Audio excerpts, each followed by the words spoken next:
Good evening, Zambia. Good evening, Africa, and warm welcome to the bigger program right on KBN TV from Zambia's capital city, Lusaka. With me, Innocent Piri, can simply call me IP.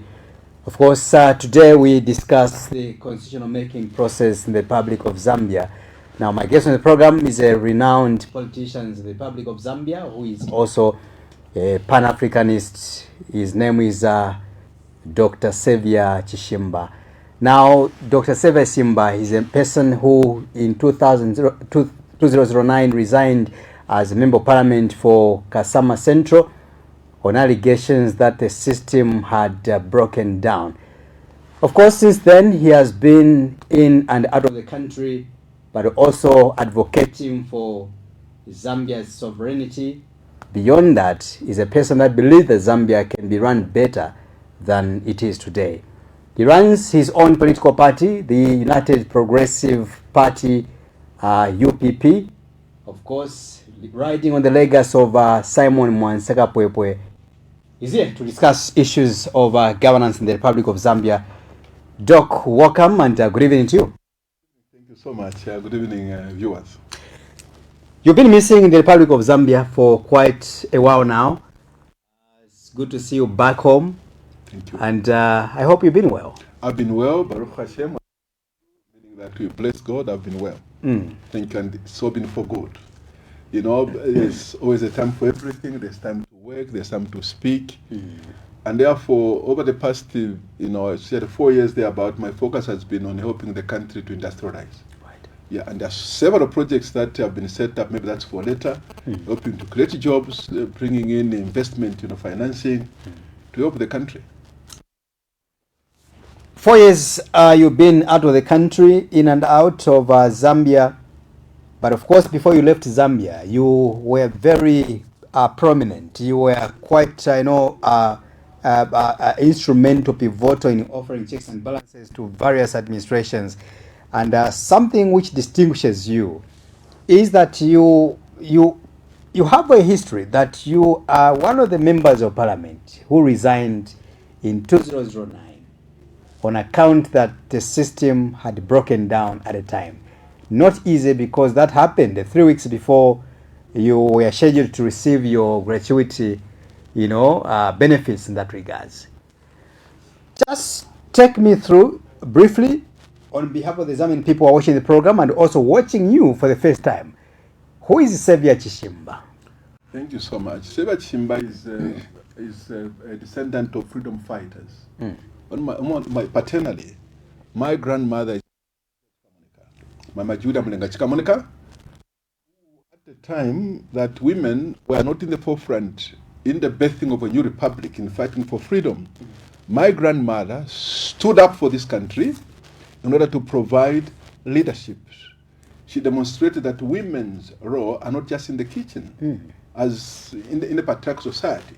She rose above that, and you are aware that she is one of those freedom fighters who performed one of the most important acts when Sir Ian McLeod came to Zambia at the airport, and then she led women to protest.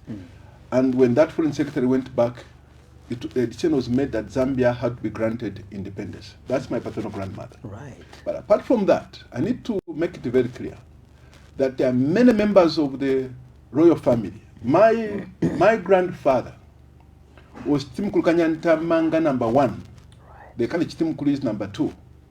That one was Manga 1, the first, the greatest of all Chitimukulus. Is the father of my grandmother, Mama Teresa Wara Chitimukulu, who is the mother of my mother, Haro Ines Mundimukulu of Kasama. So, the royal family, I'm talking about this deliberately. Yes. The royal family played also a key role in the struggle for independence. Remember, when the BSA company came to what we call Zambia today, to this territory, the first territory they visited was Baroseland. Baroseland went into concessions, into agreements with the BSA company, which was owned by Mr. Rhodes. When the same company came to Bembaland, my grandfather refused to cede control over the territory. The BSA company wanted kingdoms to cede control over land, including mineral rights. My grandfather, the Chitimukuru, stood up and said, no, there can never be freedom of development without land and mineral rights. You cannot come and claim that you love the people and you are coming for development when you want to take away control over land and over mineral resources. It was the first, my blood, from where I descend. Right. So he put up a fight against the BSA company. The BSA company mobilized the army. A company started fighting against our kingdom. And they prevailed because of superiority in weaponry. So the Bembaland suffered so much bloodshed in that struggle. And they imposed control over Bembaland, the first kingdom they imposed control over. The next was the Ngoni land. The Mpezeni there then, I don't know what Mpezeni number, also refused to concede, to cede control over the territory. So now, if you say that the bloodshed in Bembaland was worse, no, talk about it in Ngoni land. That was the bloodiest fight. The Ngoni warriors rose up. All they had were spears to fight against the BSA army. On 25th January 1898, I'll repeat that, 25th January 1898, the BSA company defeated the Mpezeni. He was imprisoned, his son imprisoned, they confiscated cattle, and today the Ngoni people, Ngoni land can stand up today and go for reparation and go for compensation for the cattle, the assets that the BSA company stole from the people of Ngoni land. So after defeating the Ngoni army, then the BSA company now relaxed. They had now managed to exercise control over the territory. So in 1900, they created what was called the Northwestern Rhodesia, which is Barotseland, and Northeastern Rhodesia, and they obtained a royal charter to govern the territory. Now, I'm saying this about my background so you can understand where I'm coming from. So I grew up in a family of men and women who are part of the birthing of this country. I grew up in a family of nationalists. The royal family, we have members like Basaferi Chileshe, Greenface Mwamba, my father, Mr. Joseph Chileshe. These were strong freedom fighters before this country gained their independence. And they continued, even after independence, to fight for freedom in our republic. When UPP was formed, under Mr. Simon Mwanseka Pwepwe, a visionary, the man who gave the name Zambia, he came up with the name Zambia. It was Simon Mwanseka Pwepwe. After breaking away from Ankh, they formed the Zank. We came up with the name Zambia. He said, we must maintain the name Ankh because of all freedoms in Africa. Mind you, these were Pan-Africanists. Yeah. Kapwepwe was such a Pan-Africanist, first Pan-Africanist in this country. He said we need to maintain the Pan-African, Africanism, Pan-African, Africanistic spirit. In South Africa, the movement is called Ankh. Ghana and other countries. So we must maintain it Ankh. Now to make ours different from Nkumbula's Ankh, we shall have a name called Zambia after the Zambezi. That's how Zank was formed in 1958, without knowing that Kapwepwe had just given this country the name that Zambia would be called at independence. So, and mind you, Kapwepwe was from the royal family, from the Mwabankungwe family. So there are all these members of the royal family who, although they are not strictly speaking affected, because the colonial government was very clever. When it came to, when I'm saying clever in inverted commas, they didn't want to create animosity between themselves and traditional authorities. So they respected them. But they didn't sit in the comfort. Just like some of the freedom of fighters, those who came from the Barotseland. Because Barotseland didn't have curfews like in other parts of the country because of the peaceful way in which the Tunga ceded control of mineral rights and land there. So there was a special, Barotseland enjoyed what was called special status. Right. But that too as a background. Why did the Tunga decide to be a little bit more lenient? The reason is that before the coming of the BSA company, the Makololos, who are not Lozis, came and defeated the Loz aristocracy and imposed the Makololo as the Tunga. Because there was division in the Loz aristocracy. So, By the time the BSA company, it was around the time that leadership went back to the losses, the Lutunga-ship, who are the owners of the throne, correctly, rightly so. So when the BSA company came, mind you, that time there were many movements, and the Beles, Makolo's movement, there were all these movements of the Bantu-speaking peoples. So his throne was not very stable. So when the BSA company came, they promised that they're going to provide arms and they're going to protect his throne.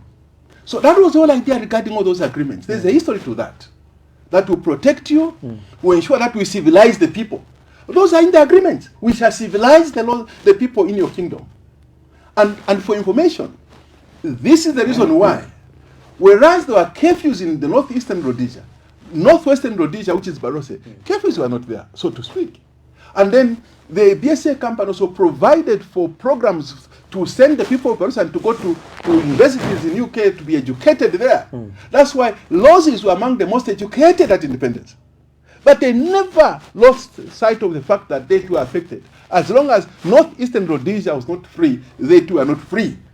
That's why you can name them. After when all these young nationalists, they stood up together with the other freedom fighters across the territory to fight. So I don't want to go into the details of other things, but I want to say that exactly. I come from a family of freedom fighters, men and women who stood up for this country.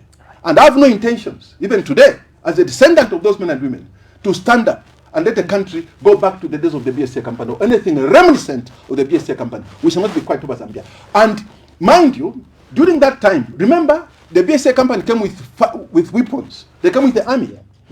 The British government had an army. They had the police force, federal police force. Our people still stood up. Guns didn't prevail. The brutal federal police force didn't prevail over our people, over the human spirit. Now, what makes any leader today think that, and listening to the police on the citizens to speak, will make them to stay in power or to impose themselves? It's not going to work out.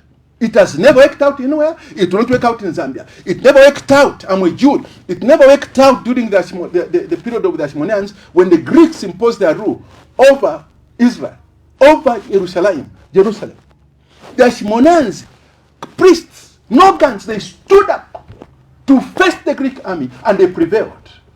We are going to December. It will be Christmas period for Christians. The same period will be a Hanukkah, the Feast of Light.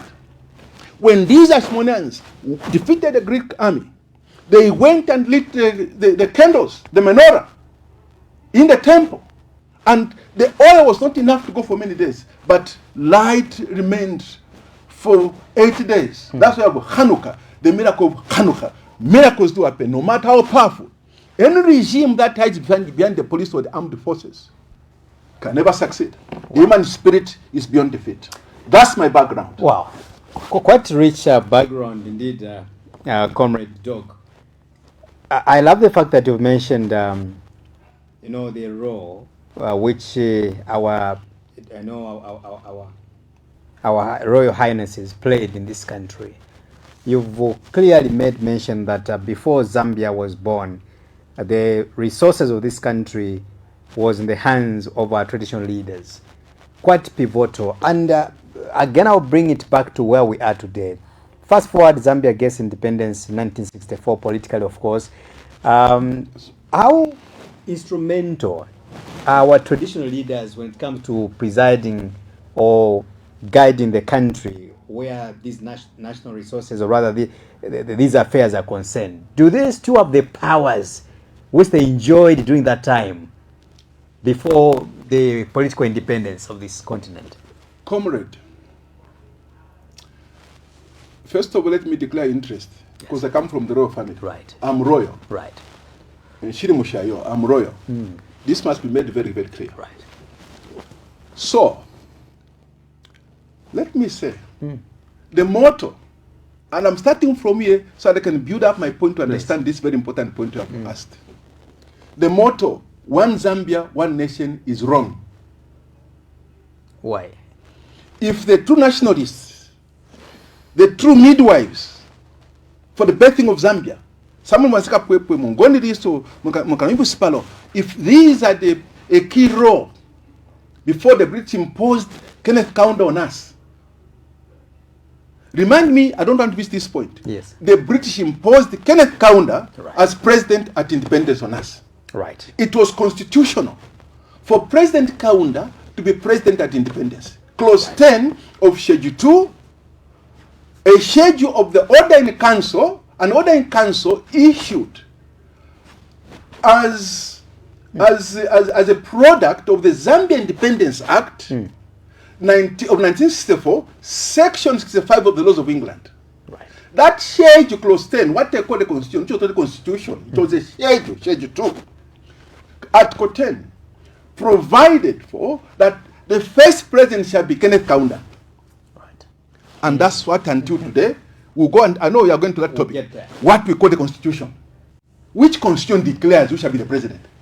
Anywhere in the world. What is the first president? So it was constitutional for Kaunda to be president at independence. Now, if these nationalists who understood where we came from were part of the proper birthing of the republic, proper Pan-Africanists, one Zambia, one nation wasn't going to stand. We are one Zambia, United Nations. I will repeat that. One Zambia, United Nations. Not one Zambia, one nation. No, we are not one nation. Right. United Nations. Before the coming of the useless imperialists, BSA company, each tribe existed as a nation. The Lost Nation called Barose. And even the Barose Land Agreement has some merits. It was an independent kingdom called Barose Land under the Tunga. The Tungas had Mukuni, Smonze, all they had chiefs. They were an independent nation called the Tonga Nation. Bembas under Chitimukulu, nations with other kings under them. The Ngonis, the Namwangas, or each of the 73 tribes had a king, not chief. And it's stupid for this generation to keep calling kings and queens chiefs. Do you know why these colonial masters, imperialists, why they substituted kings for chiefs? They say there can only be one king in England or queen. And therefore these ones here, we'll call them chiefs. That's the history. It's embedded in shame. How can we kiss and nature shame? Chief Mukuni is King Mukuni. Stop this kind of, I don't want to use this strong language. I'm trying to swallow this. May God help me. Those are kings. They are kingdoms, independent kingdoms. Each of these are the standing army. You can call them warriors. They are the armies, the Ngonis, Luvales, Kaundes, name it. And remember the migration of the peoples. Right. Luva Lunda was one. Meaning Kaondes, Lundas, the Wushis, go to Luapula, Northern. All these came from one kingdom, Luva Lunda, first of all, in terms of the treatment of the people. Right. And Matiyangwa. Now, I'm not going to that time, will not allow us. There's so much to say about this country. So traditional leaders, these are the real rulers. Be respected. These are the real rulers. Right. Comrade, fellow Pan-Africanists. Whereas in England, they have maintained the kingdom. It's a kingdom, United Kingdom. Here, we call ourselves a republic. We are a united kingdom. 73 kingdoms came together. Now, these kingdoms didn't come together willingly for information, whereas before the coming of the BSA company, these kingdoms existed independently and very peacefully. Right. There were tribal wars, national wars, meaning Gonis against the Bembas. But they resolved issues and they even created traditional cousinship. Right. Meaning peace was essential. Zambia understood that peace was essential. The Lodges and the Tongas fought. Today they're traditional cousins. You understand this? What I'm talking about? They knew that even if they're independent nations, they needed common ground to unite. This history, these values must be taught to our children. That you are not Tonga, you are not Bemba, you are not whoever. We are one nation, united kingdoms, united nations. One Zambia, united nations. That we are one. In unity, this nation was birthed. Yes, this unity was imposed. In 1900, as I've told you, when the BSA obtained a royal charter to govern on behalf of the crown, these kingdoms, that's when they created the nation, one nation. But this nation, mind you, two territories, Barose and Northeastern Rhodesia. So when I talk about Barose, there's some kind of legitimacy there. Barose was very special. And there were agreements that were signed between the BSA company and the Barose land, the Barose kingdom. It was a kingdom, just like other kingdoms. Except other kingdoms were put together under Northeastern Rhodesia. On 17th August 1911, these territories, the two territories, were amalgamated to be called Northern Rhodesia, Right. still under the BSA company. Then in 1924, the BSA company ceded control over the territory, and the Crown took over. Now, in the agreements, when the Crown was taking over, they made mention of the fact that we have a special agreement with Barose land. It was discussed. It was discussed. So whatever encumbrances that were at play were carried over by the Crown. So now already I'm going to the constitution. I don't want to go into that. What I'm saying is that so these kingdoms have not played a role. Right. We have a situation whereby Abashia, because President Musha is a commoner. In UK, there is House of Lords. And when the king or queen is addressing the two chambers, Abashia, these people from House of Commons, they go to House of Lords. Haven't you noticed that? Yeah. To join the royals. And then a speech will be issued in terms of what the people want. Likewise, this country must go back to winning ways. Remember, under the BSA company, including the British themselves, they recognized the role of kingdoms. They called them native authorities. There was a Native Authorities Act recognizing the supremacy, the sanctity, the sacrosanct nature of these kingdoms, of royals. And each native authority had a treasury. Because Wanika, one of the living nationalists, Pan-Africanists like you and I, has been talking about this point. Where was the money which was in the royal treasury of Rosie, the Barosela? Where is the money? The Zambian government must account for that money. Wow. They are the treasury. And at independence, mind you, Barosela was also discussed. I know you and I have got a lot of things to share. And I'm telling you, if we don't go into all these details to address these issues, we are missing something We'll keep on unpacking which can these erupt. things. We'll keep on We need to unpacking face these things. Maybe my last question around this would be, why is it that today politicians or elected politicians, they seem to be more powerful than our own traditional leaders, than our royal highnesses who have been there since immemorial? And how can the country take back the dignity which these people deserve, as you mentioned? Comrade, in let me say this. Any development practitioner like me, and you, and several others, including the biggest player when it comes to development, the Catholic Church, you can't take that from them. People don't know what Catholic is. Even if the Catholic Church is a mistake. Catholic is a government.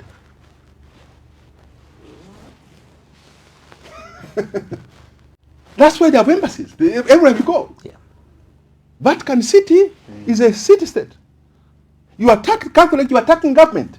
Now this government, the Catholic Church is a very unique government. If I lose sight, please tell me. I have so much to talk about. Right. When you say bishop and so, oh bishop, what bishop, what? Then you don't know what they're talking about. We're just exposing your ignorance. Don't go into personalities. Bishops are proprietors of dioceses and ex-dioceses. Now, a proprietor doesn't just stand up and speak. I'll connect these two kingdoms, remind me, the powers of these royals. Yes. So, before a bishop speaks to a bishop, mind you, we have first of all there's the deanery, there are church councils, parish councils, sent up to centers, even centers, a center, which on the parish is small, those centers, they have councils. So, before any Catholic bishop issues a statement, it's not about liking you or not liking you. No, they are not personal. You make a very big mistake. They are formation. Teaches them simplicity. If you don't understand Catholic Church, then you must be the most useless politician. Catholic, you can't touch it. Unless you are mad. You can't touch the Catholic Church. You can't touch it. Catholic, you can't touch it. It's universal. Catholic means universal itself. It's a universal. That, how can I better say this? May God help me. So, before a bishop issues a statement, don't talk about even the Catholic, the conference of bishops. I worked with the Catholic Church for 20 years, mind you, as a consultant, development consultant, working at the Catholic Secretariat, working with all the 10 Catholic dioceses. Caritas, the movement from the merging of the Catholic Commission for Development and Catholic Commission for Justice and Peace into Caritas. I presided over that. I was a consultant that period. Then it became Caritas. So, when from centers, the church, the way to operate, they'll collect information on all issues affecting the people. But the church is in a place where the government is not present.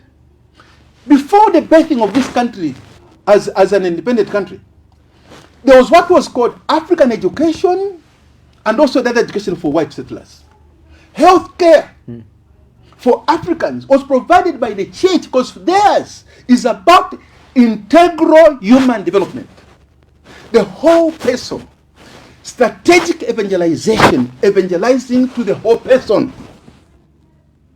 It's not a church just on the pulpit. You don't understand the church, the Catholic. You don't understand it. They focus on all, and that's why it's on the Catholic Church.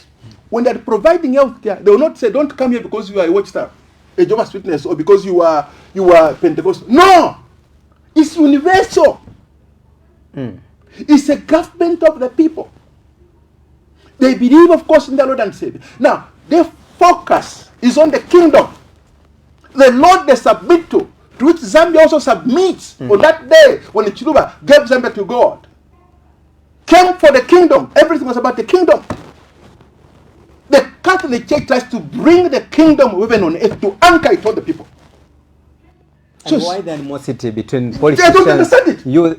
The politicians. I don't. These people don't understand it. We've heard sometimes where they lack understanding. Especially the people in power will tell you that no, that the bishop was speaking. They lack on they capacity. never.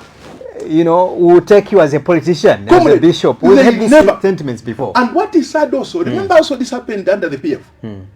When some of the Catholics, they would even have meetings, who are ministers. No, we just accept what Bishop Unsonso said. Bishop of Undola, whatever. Look at them. Do they find that this bishop we're attacking is still consistent talk about issues? If at some point, coincidentally, what the bishop says coincides with the government of the day or the opposition, doesn't mean that they are supporting. The Catholic Church is an institution. So I was telling you, information will be aggregated from the center to go to the parish, the deanery. By the time it's coming to the bishop's office, there's what we call integration of this information. Then they'll analyze this information. Okay? Then they'll synthesis of information, focus on key points, then go to the bishop's table. But even then, it's not the bishop alone. So when the bishop is speaking, there is no bishop who can speak by himself. Canonically, there's canon law, remember that. By the time they're coming to the conference, they're not speaking their mind. And what they say, if you pay attention, a sensible government must take that to be free intelligence to act on those issues. What is bad about being told to stop selective application of the law? Why are you targeting some companies, some individuals? Only a particular section, they are the ones who are corrupt. You are not corrupt. When they say healthcare, employment for these biomedicals, this country, when you look at the patient-doctor ratio, it's so high. But we have doctors roaming the streets, nurses, biomedicals, medical scientists, they are on the streets. And then you are singing about, no, we have created jobs because we have employed nurses and teachers. Oh. Government has what is called an establishment. What do I mean by that? There's establishment and actual. If you have hospitals, if the establishment says there must be 100 doctors, and then you have 10, so meaning that you are lacking 90. So when you fill that gap, you are not creating jobs. You are fulfilling what the establishment says. To create jobs, you need to spur growth, stimulate growth, support medical missions. There is a commission I'll talk about, the Blakeslaw Commission. All these don't know this, that these people are talking about this country, they have no idea. You want to be president, you have no idea about Zambia. You want to be president, you want to be president. What do you know about Zambia, you people? Some of them are just You just find yourself somewhere by chance or whatever. I don't know how to describe it. Do you know about the Black's Law Commission of Inquiry before independence? Do you know what it says? Black's Law Commission, appointed by the Crown, sought to investigate healthcare provision to natives and to settlers. Now they found that of the hospital spaces in Catholic Grand hospitals and other like the Baptists, so these are all the churches, all missions. They are what are called medical missions and education missions. Without the church, freedom fighters, where I'm going to get education. Without the church, health care to our people, to my grandfather, to my grandmother, wasn't going to be given. So that Black's Law Commission revealed the extent to which the Catholic Church was caring for natives. And yet those bishops were white people. Right. The bishops before independence were white people, but they stood up against the colonial government. They are fellow white people. So who are you today? Because we have our own bishops who are black color like me, they speak, no, they hate us, they are politicians, let them come to a political platform. Which political platform of nonsense? We need to rise above this. Face issues. What is bad about somebody saying your child has Chishimba? What should you complain about that? Say, attend to that. If you love your children, if you love your nation, don't be like that woman under the wisdom of Solomon. The one who wanted, don't let's tear this apart. No. Attend to the issues. It's as simple as that. Don't go into arguments with the church. You'll be swallowed. You'll be history. I'm telling you the truth. If you have advisors, tell those useless advisors who are devising their stomachs and their bottomless pockets that the church stands for justice and peace. The church stands for peace just like all other missions. A sensible church, a sensible government must look at medical missions, education missions, and empower these missions. Trump is returning God to schools. He says, our nation was founded on God. Let's return to God. These are things that this nation must be talking about. How do we go back to God? Because if you go back to the fear of God, remember, in Deuteronomy, in Hebrew, we said Devarim, we the Jews, Devarim, that if one must be a king, he shouldn't be a person of so much wealth. Because wealth makes you a slave, especially people with poverty mentality. There are people rich, but they are very poor. In the Talmud, there's a story of two rabbis. One rabbi was very rich, and one rich I'm talking about in terms of material possessions. The other one wasn't as the other one. But both of them, they ate 3 meals per day. They Shabbat, they ate until their death, happy lives. So what am I talking about? Even if you are rich, you only have one stomach. God won't give you 2 stomachs. Even if you are rich, you will not have 2 pockets. So what are you amassing these things? Do you even touch things outside the country? Things. You touch things outside the country. Billions of dollars in your accounts. You want to buy islands. Can't you have enough? Right. These are simple things I'm talking about. So in terms of back to traditional authority, I try to guide, let's talk about the church. Yeah. The traditional, in fact, not traditional, the kings and the queens. Right. Must be given the authority. Under the APP government, each kingdom, we are going to enact a law. Kingdoms of Zambia Act. Chief Mena Kingdom, not Chief Mena, the King Mena Kingdom with the king, or Chitimukulu Kingdom, Peasant Kingdom, Barose Kingdom. Now, these kingdoms must have a treasury. Right. Each kingdom must have a controlling officer, a civil servant. Right. Each kingdom must receive from the treasury. Why am I saying this? The majority of the people, 80% of Zambians who are doing agriculture, they are under traditional customary system. They are living with these kings and queens. Why are we creating useless institutions? Scrap off the food distributions, useless bodies, all these things you create, RDA, scrap off all those useless bodies. National Party is scrap off. What do you call this thing when it talks about fuel? What ERB? Scrap off those useless institutions. Wow. Take the power to the people. Those kingdoms, each, if you are talking about Kasama, for instance, municipal council, or Choma municipal council, There's no senior chief there. At the official opening of which each sitting of the council must go and address that council. The council is in the hand of the chief, or the king or queen, to address them, talk about the wishes of the people. The way the England does it, they'll talk about the issues of the people, agriculture, they'll tackle all those issues, early marriages. Then let the council now translate those into bylaws and action, come up with a budget. Interesting. I will invite there are many you, things to talk about yes, this issue. Exactly. I will Yeah. invite you to come and highlight issues that are found in your party constitution as well as manifesto. But now let's look at the topic on the screens.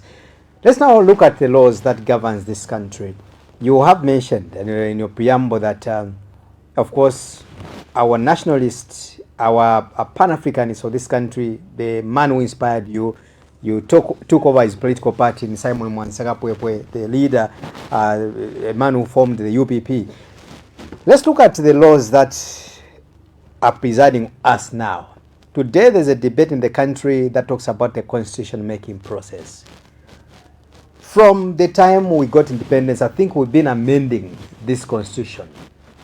And the Zambian constitution, like you mentioned in your preamble, is called an Amendment Act number 16 now. What is your take over the ongoing debate about the constitutionalism in Zambia? Comrade, except you're on TV, we have children, I would have been stronger on this point. But I'll restrain myself. Right, thank you. Let me say this. Zambia does not have a constitution. And this is the biggest scandal. This is the mother of all scandals. For the sake of, I think let me take my time with you. For the sake of those who are not initiated in the law, let's start by asking, what is a constitution? Yeah. Fellow citizens, a constitution is the basic charter of the land. A constitution is the mother of laws. It's the supreme law of the land. That's what we call a constitution. A constitution needs not be like a book, a big volume. No, because a constitution is not just a legal document. Remember the word charter, a basic charter. It's an embodiment of the aspirations of the people in any country, a free people. It espouses the vision. It encapsulates the wishes of the people, puts them together, codifies them. And I'm talking about countries that have written constitutions. Because you have countries like the United Kingdom, which does not have a written constitution. Instead, it's governed by the conventions which have formed what they call the constitution, which is not written. So that is the constitution. Then below the constitution are acts of parliament. So the constitution provides for subsidiary powers which are given to parliaments, the legislature, to enact laws. In other words, for the better carrying of some of the broader clauses that are in the constitution. So an act of parliament to go into details, a statute in details about legislation on different matters affecting the republic or in a country. Then, aware that an act of parliament may also not cover everything. Like kind of the transport whatever act, I'm giving an example. But in that act, cannot go into the details to say bus fares will be so much. No, because that's an act of parliament. Right. And might need to go through parliament, there are many stages. So, what does parliament do, or what does the law provide for? The laws of nations provide for the granting of subsidiary legislative powers to a minister. Right. So an act of parliament will provide powers to a minister or a president or a vice president to enact further laws. What are those laws? These are called statutory instruments. So a minister can issue SIs, statutory instruments. So a statutory instrument, to go into the details now, you can review it any time, you can suspend this one. That's why there are so many SIs. Yes. Minister of Finance, SI on this, on. So, now, in order to ensure that these powers residual powers to legislate, which are given to ministers, the president, vice president, are not abused. Parliament as a committee to which I once belonged is called the Committee on Delegated Legislation.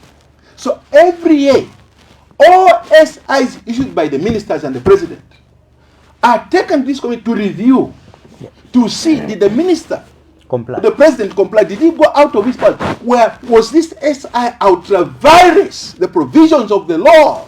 Whether if you are intra virus, there is no issue. If the ultra virus, meaning they were outside the ambit, or shall I say the framework or the parameters of the law, the power so given, they will say this was illegal. Parliament sets that aside, so it no longer has any effect of the law. So why have I said this? Now I'm going to the murder of scandals. What did you say? I'm going to the murder of scandals. This is the biggest scandal, and all of us are guilty. Which one is that? We have no constitution. As I said earlier, we are one Zambia, United Nations. Each tribe had its own rules. That's why if you committed an offense in the Bemba land, if you went to Ngon land, you are free. They can't come there, we mean it there. You know that? They're going to cross. And these kingdoms didn't have extradition powers, provisions for extraditing.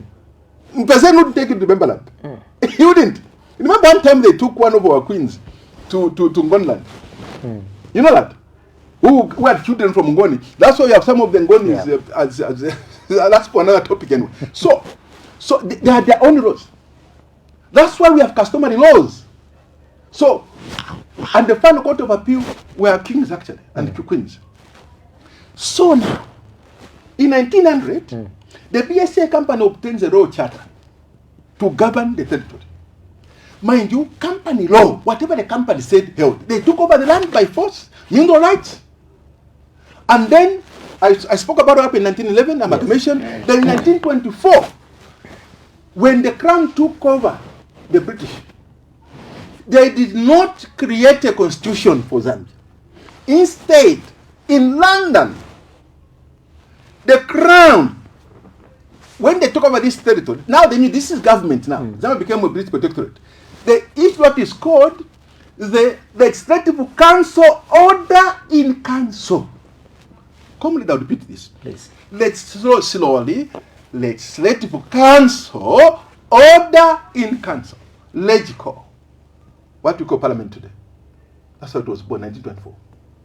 Then they issued another order in council. Meaning, they didn't go to the people to consult natives. Let's have a constitution. No, they were deciding in England. They issued another order in council called Executive Council Order in Council. What we call executive. So that was the birth of two of the three wings of government. Remember the Trinity? Yeah. So executive and parliament. How about the judiciary, judicature? The British maintained that. For the judicature, the magistrates' courts will continue. But in terms of appeal, the High Court of England and the Court of Appeal, they will have the jurisdiction. So we are still under the British. That was the judiciary. Now, and then the Crown promised by word of mouth that they are going to take the interests of natives into account. But those interests were put to a test. That were just talking. They had no interest of the natives. When a Jehovah's Witness called the Jagger was found with Ulupungurwa Kwales, Watchtower magazine, Ulupungurwa Kwales, the Jagger. You know that Watchtower magazine for Jehovah's Witnesses? He was found that. He was arrested. You know the charge? Seditious practice. And today, we have disciples of imperialists charging our people to that seditious practice. The police, which is being abused by children of imperialists.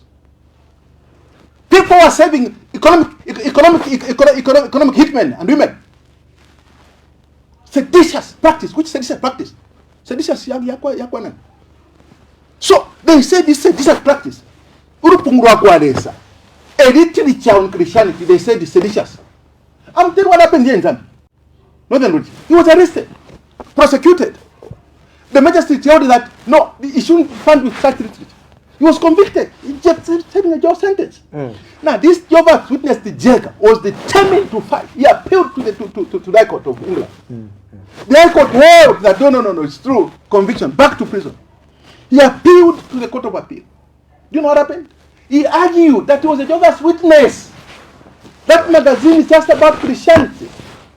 The Court of Appeal held, they had his arguments, so are valid. They said all the arguments of the appellant are valid.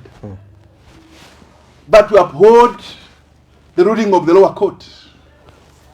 Such literature, in terms of a black man, it will lead to confusion. In terms of a white man, it will lead to exciting debate. This isn't the ruling. The Jiga against versus Attorney General. I'll repeat this, that Watchtower magazine, in the hands of an African, it will lead to confusion. So an African can't study or Watchtower. But a white man, it's okay, because when a white man reads that literature, it will lead to very exciting debate. So it was sent back to jail. So meaning, that proclamation that the Crown was going to take the best interests of Africans into account didn't hold. So, therefore, what became what you can call loosely the Constitution, in inverted commas, was the order, the legislature and the Executive Council order in council in 1924. Now, during this period, this legislature had the whites sitting in the council, in Parliament. So, the struggle was born in our republic. Before the First World War, 1914, Mr. Donald Swale and a Mwanga sitting in a corner. That's what it's not Nakonde, Mwenzo. There's nothing like a small tribe. Let's stop this nonsense talking about tribe. What's Chagawizo? Stop these things of tribe. This country is not my father's. It's for all of us. It's not your father's. It's for all of us. The moment we have this ingrained in our minds, I think that what I want to say, I will not say, but I think that we are going to be wiser. To know that we are ephemeral. Governments come and go. The Catholic Church will remain. Kings and queens will remain. What to call the action leaders? They will remain. You go. And even when another government comes to are persecuted, there's why are not action leaders? The chiefs are not speaking for us. When you are doing this, the mismanaging, did you go to chiefs that please I'm mismanaging? I'm pocketing money. Did you go to them to share with them? Stop abusing these people. So, comrade, this is what brought the fight from Mr. Donald Swale was very clever. When he created the first Mwenzo African Warfare Association, he started the path to freedom. We need to honor Swale, Donald Swale. When First World War broke out, it was like low-key, then it came back. From one association of Mr. Swale with Kaunda's father, who was also a missionary there, David Kaunda's father. That association, the same concept spread across the territory. Each district had an association. And eventually, what is called the Federation of African Warfare Societies emerged. So all came together. That's what I'm talking about, the unity. In our motto, one Zambia, United Nations. Unity must come out in our motto. Not one nation, no. United Nations. They united under this federation, which eventually became a political movement called ANC, African National Congress. Mind you, first we had the Lawrence Katilungu, then eventually I'm talking about all this that came up. Then from there, if my history serves me right, from there until Mr. Mangankumbla was elected. The Bokstari Wanika, also presided, I think, when it was the Golden Bokstari Wanika. And then, in fact, when it come to the elections, Mr. Seferi Chireshia was fighting for what? But Mr. Mwanga won the position. Eventually became the leader of the ANC, the first movement for the struggle for the independence of this country. So now, to fast track, do you know that the voting system then, because white settlers were few in number, so there's what was called the upper row and lower row when it came to voting. So on the lower row, this is where the natives were. Our people, black people, were in the lower row. This was an apartheid in the voting system. So 3 Africans made 1 vote. So if there were, let's say, 11 white people voting in a constituency, and there were 30 black people. All the black people, obviously, they vote for a black person because they want these people to go. They wanted them to go. Whites vote. Whites, one man, one vote. So to be 11 votes. The blacks 30 votes. For their black person, they would divide by 3 to be 10 votes. So whites would carry them. So the struggle for freedom initially was about the right to vote. This right to vote that we have governments that want to manipulate. They bring instruments to rig. How can we rig the elections? How can we bring Bill 7 to entrench ourselves, to find a way to increase numbers in the parliament, to abuse the power? Somebody died over this right. The first campaign was about the universal adult suffrage. One man, one vote. That's what brought the struggle for independence in this country. And also right to land, right over minerals. Our God-given minerals. There is a pasuk in English, pasuk in Hebrew, pasuk in Bereshit. Bereshit. In English you say a scripture in Genesis, which says, when God created nations, he allotted nations of boundaries according to the number of men. This is the Bible. So Zambia was allocated this territory. But people who had their nations came to share. How they fought, they stood against that. Now, comrade, to fast track again, I was keeping the things up to in the 1940s. Yes. 1953. The colonial government appointed what was called the Benson Constitutional Review Commission. How did they do this? They wanted to strengthen the Federation of Rhodesia and Nyasaland. Here I want to pause. Yeah, for sometimes you say this one is from Zimbabwe. It's not a Zambian. This one is Malawian. Stop that nonsense. Zimbabwe and Nyasaland and Zambia were once one country. We have Zambians in Zimbabwe. We have Zambians in Malawi. You don't know the history of this country. When somebody is rich, how is this man much wealth? How come this man has wealth of $300 million? No, he's in Zimbabwe. Let's deport him. Forget that. We are once one country. We're not proud of ourselves. So they wanted to entrench that federation in order to stop the struggle for independence. So they appointed the Commission of Inquiry. Now, to appoint this Commission of Inquiry, the Crown appointed they used the Inquiries Act, which is the British statute, to appoint Judge Benson, to come to our land to inquire on how to run a federation. So in other words, the appointing authority, the Crown, had control because they gave them the terms of reference. It was about the federation. This is what brought division in Ankh. Kapwepo stood up and told Mr. Nkumbula. Mr. Nkumbula was saying, no, let's not judge them, let's give them time. Kapwepo said, no. They want to entrench the federation. Once it's entrenched, we'll never gain independence. Kapwepo stood up. He resigned as treasurer from Ankh. All the young people followed, the 6 of them. Kaunda resigned 1 week later. Much later, Kapwepo was foresighted.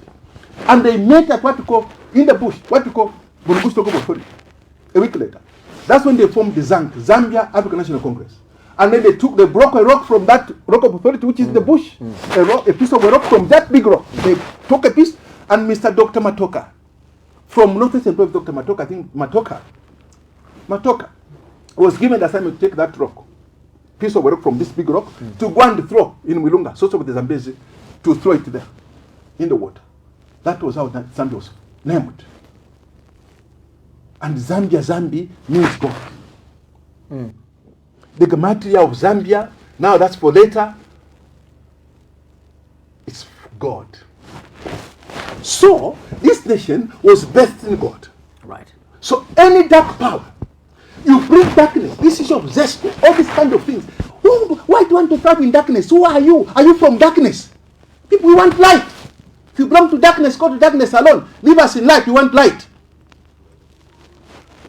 This country belongs to God. And the destiny of Zambia is to be a lighthouse of Africa. We can't have darkness to define us. People are coming in darkness. We are here. Genset is running outside.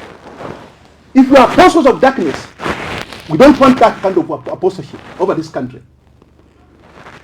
So now, comrade, after fighting for this, then first of all, 1962, eventually Cha-Cha-Cha was started. Fighting this Foreign Inquiries Act and the Benson useless paper. So the British bowed to pressure. So there was a Lancaster conference. Now how do we do? Okay, let's increase African representation in the electorate. So they increased African representation, then we had election in 1962. And of course, 62, 63 elections, UNIP had the majority seat, finally, after increasing the African representation. But they lacked the numbers to form the government.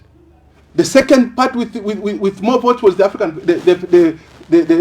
Federal Party, White People's Party, and Mr. Nkumbula was third. So, Vernon Mwanga must be honored. Right. He was a member of UNIP. Mainza Chona and others were in UNIP. Vernon Mwanga, without Mwanga, I don't think that this country could have gained independence. Interesting. I'm not taking away the fight over these nationalists. It's quite interesting that you are talking about people. Vernon Mwanga must be honored while he lives. Some of the people are still alive today. The honor of Mwanga is not about the investor ceremony. Beyond that, right. It must be seen. Mwanga must not go a day without eating this country to be cursed. Mwanga went to Warinkum, said, boy, please, I know we differed, we broke away from your party. Right. Please, he was already discussing with the Federal Party, Mr. Nkumbula, to form an alliance. Wouldn't have gained independence. So Mwanga went in to plead, please, form an alliance with us, not the white settlers. Mr. Mwanga, in the last minute, we commend him, may he rest in peace. He heeded the advice. UNIP and comrades stood together. They formed a coalition government. That's how Kaunda became prime minister before 1960. People don't know that. Kaunda became prime minister 2 years before independence. Even though the governor was still a white man. Because we are the Westminster system, by the way. Yeah. Parliament, prime minister, now and then we have also now the governor general who is like a queen or king, whatever, so to speak. So now, fast tracking. When time now for independence came, again they called only nationalists to go to UK to go and discuss the independence constitution. Right. Now that's not the constitution. First of all, to grant us independence, the British government had to pass a law called the Zambia Independence Act of 1964, Section 65 of the Laws of England. Now that's just an independence, an act of parliament. Now that act had a clause to give the Queen or King the powers to issue certain instruments, what are called orders in council. So from this foreign piece of legislation passed by the House of Commons, Abasha in Bemba, I don't know in the Tonga, say it in your language, passed this law.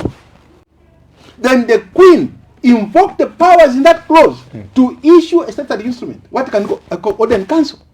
Now that order in council had Schedule 2, which they drafted. How is this going to be governed, this republic? Clause 10 said Kaunda shall be the first president. So they made it constitutional. Or by Schedule 2, Kaunda to be president.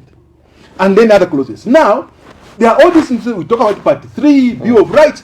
All these things were written in England. But, interestingly, the British, of all the evils, they decided to protect that same Schedule 2. They put a clause called a referendum clause that to change any part of this schedule, the Zambians must be consulted. There must be a vote to remove to amend anything in that schedule. Why did they do this? They expected Zambia, like India, like America. America was under the British.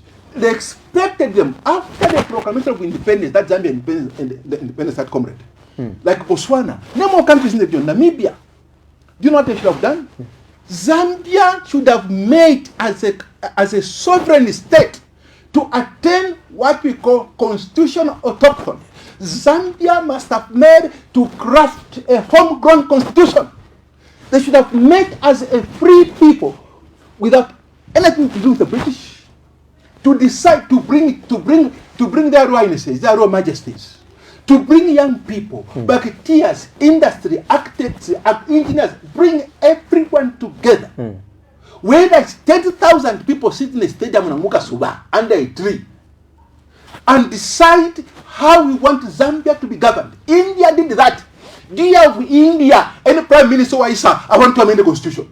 In America, which met in Philadelphia from 1787 to 1789, Philadelphia, 2 years after freedom from the British, after the proclamation of independence, they met without anything to do with the act of parliament of the useless British. They enacted their constitution.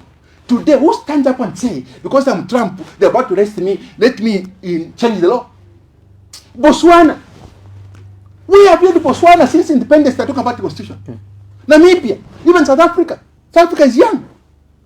Even in Malawi, ordinary Malawi. What kind of thinking is this? We can't see. There is some element of why I could use one particular word. This is very annoying, to tell the truth. So now, comrade. Not to curtail you, Yes. just to manage the time, I know the people would want to contribute via the phone line, which is on the screens. Thank you. Do you think where we have reached as a country, where the constitutional making process is concerned, have we, taking a right path? No. Why am I saying And so? I will ask you a direct question. Yes. A few, I think, weeks ago, we did see the Constitutional Technical Committee, which was appointed by the President, Hakainde Hichilema, going around the countries, collecting submissions. What is your take over this matter? What is the rightful procedure? What should be done to come up with a durable constitution? Comrade, we need to put a break. Right. Zambia is not independent. Zambia is still being governed by the British law called the Zambia Independence Act. That's what we constitution is called an act of parliament. What comes first?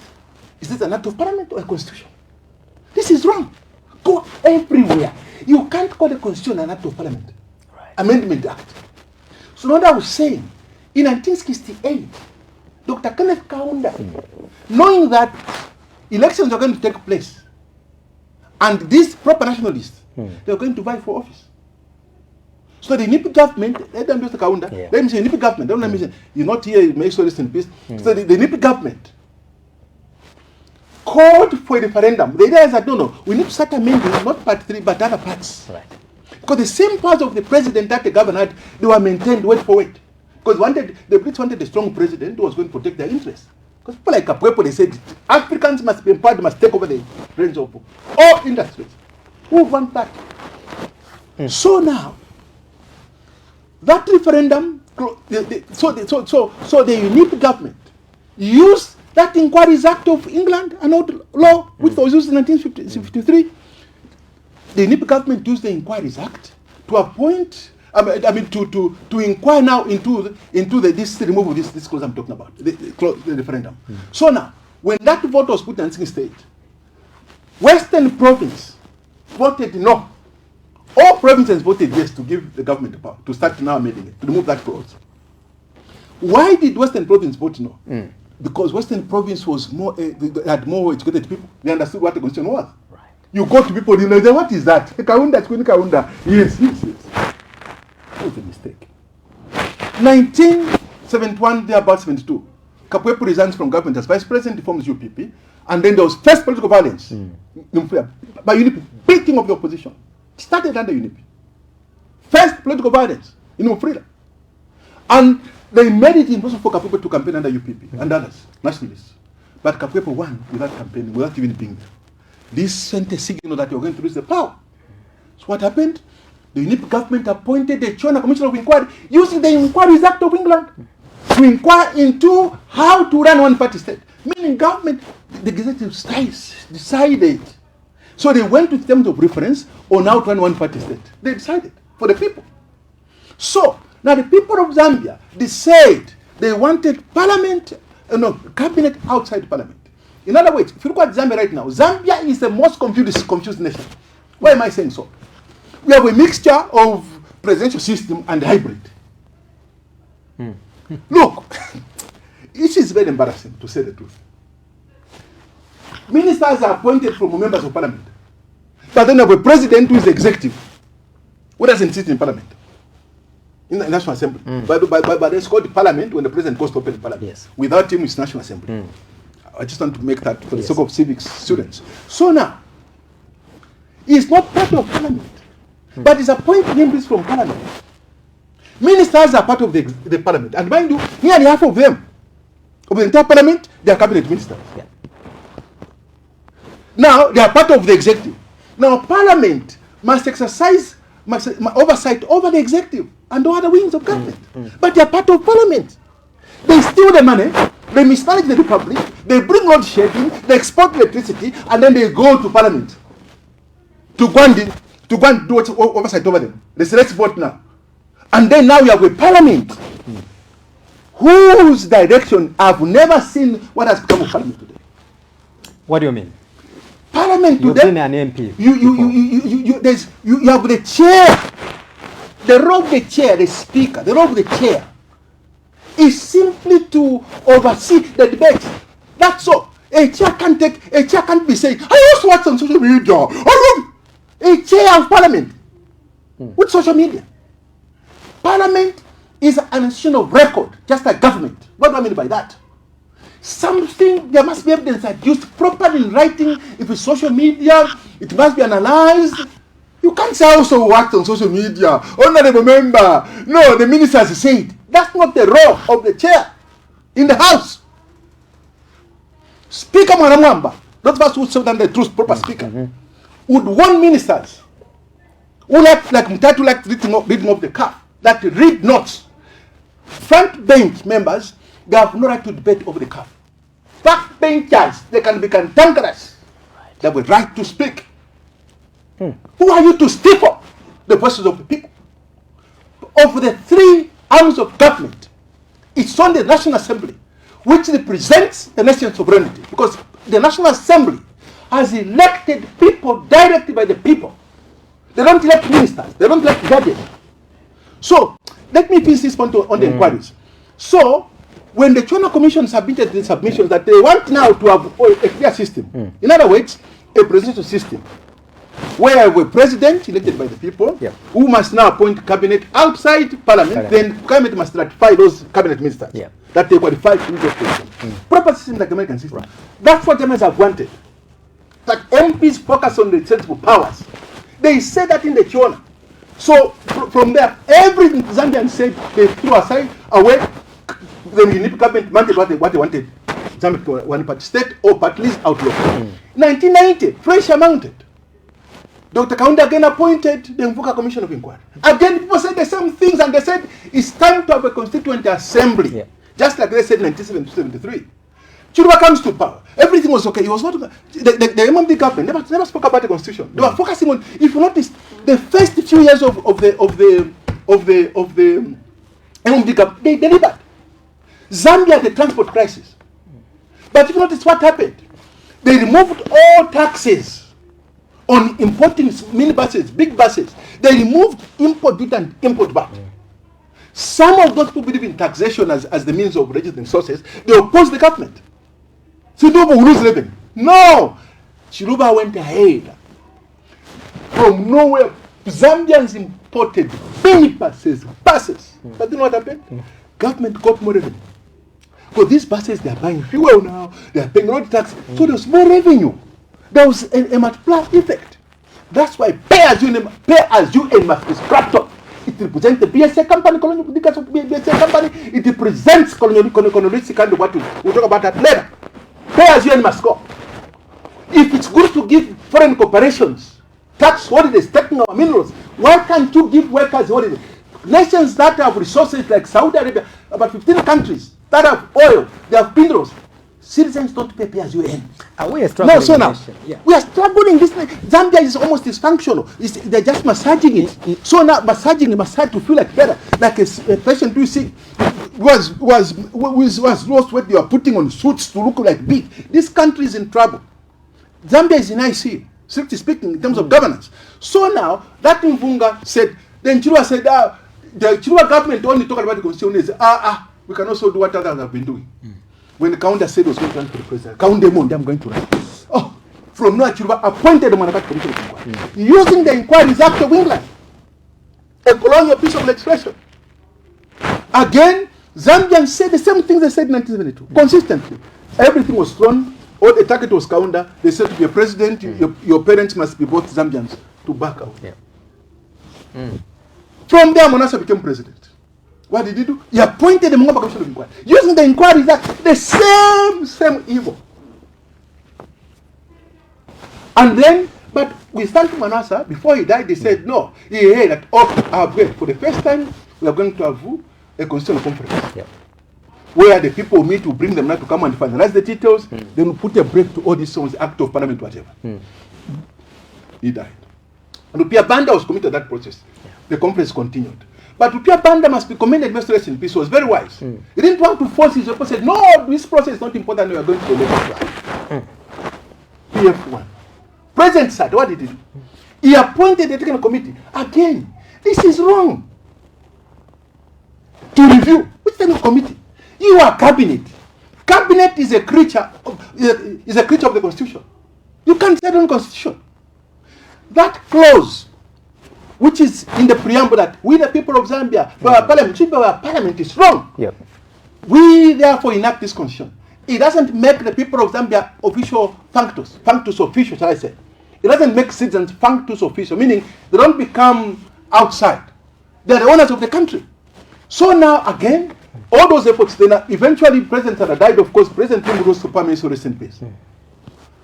Went ahead, and there was this bill number 16 Amendment Act. Yeah. And they said, no, then we shall go to elections, this one you are passing it, then the Bill of Rights we shall put it together with the voting. This country. That day, on that 16th January, I can remember 2016, when that law was 5th August, 5th February, I'm good with history. I've forgotten the date, but it was in 20, when that was passed into law, we had a news conference at Tekla Lodge, as UPP. We said, case be this day. This is insulting. And you have a lawyer. Why should a lawyer be doing this kind of things? Why can't we go for a Constituent Assembly? Because it's Parliament passing it. It was an Act of Parliament Amendment Act 2016. Then here we are today. We had 4 years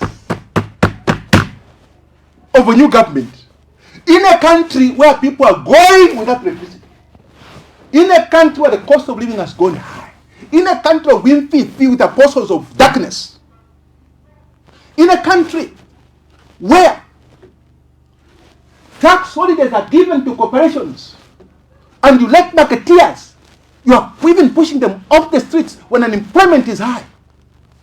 We fund street vendors in all the countries. We can say what about that, but as long as the unemployment is high, in a country where farmers are laboring and the useless FRA is failing to pay them, in a country where Zambians are made like second citizens, in a country of my grandmother, come on, say to be seen. It's not being seen. I'm concerned. I want it to be seen. I want to see what she did, what she stood for. It must be seen. You come from nowhere. In the midst of all this, no, butane. Butane. No, because one thing increase the rights of the youth. Butane. There's something evil in the details. Because we want now to amend the things. Let's get the power. Let's remove powers from chiefs. Let's now take the entire land. Because the entire land right now, here's the country. It was illegal to protest. But the nationalists stand up, stand down. They stood up to fight. It was illegal to own mines. One company based on mines. So in a country like ours, where everything is functional, instead of taking the power to the people, we keep putting more power at the center. They said CDF, man of God, the people. What did they do? The same entrepreneurship, stinking entrepreneurship. No, for efficiency, we procure ambulances as Ministry of Local Government. You are aware of the scandals of these vehicles, ambulances. What are the scandals? Look at the delivery, whoever is given contracts, the same issues of inflating contract. Fellow citizens, can't we say enough is enough? Haven't you stolen enough? We're a country in the end that will reward thieves, economic hitmen and women. You hit the economy of the nation before, you are in power, you continue doing the same things. You have many fronts. People from where they are coming, they are appearing. Oh, whatever mining company they come, fronts. We have gone to the days of the BSA company. We have a company of few economic hitmen and women are determining the future of this country to the exclusion of the young people. Young people struggle. They discover gold. You regard it illegal. It was illegal when the BSA company took over minerals. These are minerals. It's illegal for those others who are coming to mine. Are you thinking right? Go to the Emerald Gemstone. Foreigners, they live Senegal. They come, they're running these emerald mines and they're making millions of dollars. And you go and tax marketers, you go and tax the workers. And you say you are the leaders of this country. You are leaders of the pockets. You are leaders of darkness. We can't allow this. Let's look at the highlights of this ongoing constitutional making process in Bill 7. I know you talked about Bill 10, but we talk about Bill 7. And when you go through some of the proposals, you realize that the government is suggesting that there will be need for us to delimitate, the constituencies, because some of the constituencies are quite vast. Hence, we must ensure that we reduce the sizes for equal distribution of CDF. That's number one. They are also suggesting that there will be need for members of parliament to go back to the councils. All these are things that could be talked about. Women, youth, they should also be, gotten in number or sent in number to parliament for easy governance. All these things proposed under Bill 7. Zambia. Does Comrade Doc disagree to this? Zambia. How can I say? What can I say to this country? Comrade, do you think that those people who woke up every morning to go and take the bullets were stupid? Someone died over this country. Americans sing a song for that American who died for me. They remind themselves of that American who died for America.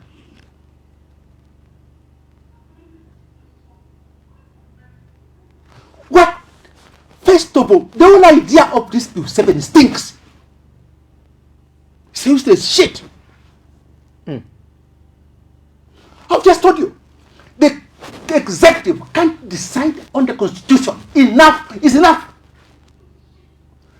This document must be the durable, its durability must be guaranteed. Only when the people of Zambia popularly participate by exercising the true meaning of the proclamation of our independence, by meeting as a constituent assembly. You can tell Zambians was speaking since 1972. Where were you? 90 they spoke. 96 they spoke. 2005 and more they spoke. I'm talking about a proper commission of inquiry.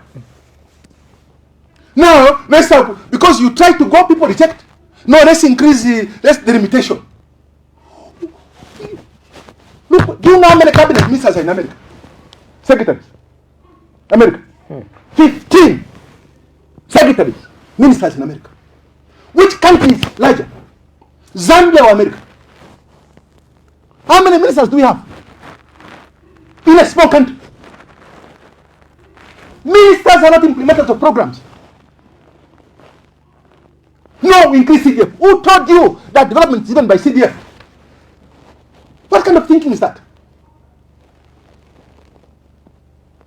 You said CDF is going to the people against central rights. Corporations connected powers that be, you give them contracts, supply ambulances, supply police vehicles. No, we want efficiency. So I have central tendering. Local authorities are tender authorities to their rights. Local authorities are statutory corporations. So you cannot go to Kasama, you can't go to Choma, you can't go to Sparta, you can't go to Winilunga and tell the people of Winilunga how they run Winilunga. Who are you? Go to these districts today. There must be a forensic audit. Go to Kasama, go to Sparta. You find that the people under the same so-called useless CDF, the people are being given contractors. They come by bus from Lusaka. We must do an audit of those companies with the names of all those who have been given contracts. You find the owners. You are giving contractors in this district, and you say we are taking money from Lusaka. The same thieves locally. The money comes back to them, and then from there they take it outside the country. That's why there is no money in the economy. We had local thieves under the PF. Now of international economic hitmen, and they have weak this nation very bad. We need to accept this reality. Economic hitmen, I can assure you, they are so, even these things, Parliament is telling you some things concerning what just cause operation. You tell an MP, bring the evidence. How do you tell an MP to bring evidence? Because Parliament has the power to summon his ESCO. If it's a matter of public interest, summon his ESCO. Don't tell an MP. MP not an danger. Parliament comes from a French word, palais, to speak. Parliament come to tea, or kuna sausage. Whatever you call it. It's not parliament. Parliament. Parliament is for speaking. Let MPs speak. They speak, they're in prison. What kind of country are we running? When people are speaking, the role of the government is to listen and to do what parliament is saying. You can't say no. Let's increase now so that the limitation will increase. Because you see that, no. We will not make it. We may manipulate, make it. What do? No, let's increase. Let's talk about the limitation that we can have the power to we have to have more constituencies. You understand that? So now, because that power now, if they give themselves the power, they will look at an area. If I'm popular in my village, in my village, I'll put 10 constituencies there. And that's what I'm talking about, comrade. Yeah. So that I can be in control of parliament. We can't allow this. We are talking about the supreme charter of the land. Whatever you call it, whether you call it Bill 7, whether you call it Bill Darkness, whether you call it Bill Economic Hitmen and Women, whatever you call it, it's embedded, its birth is in shame. Its birth is in vitriol, in insults. What to the next? men who say a constituent assembly. What's the way forward for Bill 7? What's the way forward? Put it in the libraries of your farms. Put it in your homes, or your parents can be reading as history of whatever you want to call it. Take it away from our statutes. Stop this issue. This is what they're doing. That money was spending on so-called technical whatever. That thing, stop it. For once, stop it. You're wasting money. Why can't you invest that money in solving the power crisis in the country? If you care about Zambia, which growth are you expecting in the people have been tending to house if Purulu. People are not sleeping.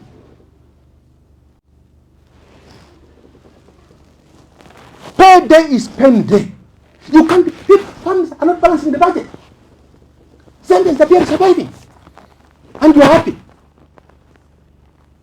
Even this crisis now, if government is sensible, it is not too much for Zambians to say, you said free education. Yes, thank you for free education. You said freedom of speech. Yes, you have some semblance. So again, you tend to go backwards. You said the fuel will reduce to 5 kwacha. What's the cost of fuel? When we ask you, we are not saying we hate you. No. And I want to appeal to members of the opposition. Let's stop this issue, this nonsense of tribalism. They are tribal. There is no tribalism in this country. What is there is nepotism. If a county becomes president, don't say now his county is enjoying. No, wrong. Don't think that Zambians are not wise. It's just that person with his family. If you do analyze his family, uncle, nephew, niece, that's what is happening. And you call that tribalism. The people of Choma are suffering like all of us. People of Namwara, the people of Chipata, everyone is suffering. It's not selecting. You can't say there's tribalism. Forget about that. Stop this issue of talking about tribe. You remember during the PF? Tongas are tribal. Tongas are... Stop talking about the Tongas like that. You have no history of this country. Tongas gave the cattle. They contributed to the struggle. Without money, this country would have gained independence. People don't know that history. Right. Interesting. Others were courageous, like Bembas were fighters, warriors. Tongas, labor, sold cattle to fund the struggle. Tongas were the first to come to this, what we call Zambia today. They provided the resources. 4th century, they came to this territory. And there was economy. Tongas are industrialists by nature. There was trade with the Portuguese. In Ngombele, there is there, evidence. You can't delete it. You can't change history. Stop actually talk about Tongas like that. It's totally wrong. You don't understand anything. From there, 1,200 years later, I'm not saying 100 years, 1,200 years later, all of us started migrating. Bembas, Lozis, Ngonis, we started coming. And Tongas allowed us a safe passage to go and settle in the north. They didn't put up a fight. Stop this issue of talking about tribe. Let's talk about issues. Let's hold these people to account, these economic hit managers. Let's hold them to account on issues. Simple. No. We speak cash. We don't want to leave debt in our speech. Doc, we have to go. Allow me to appreciate you for coming through to the bigger program. We hope we can continue this conversation in the next episode. Otherwise, I appreciate you. Thank you so much. Thank you, comrade. Thank you. Thank you. Great. Thank you.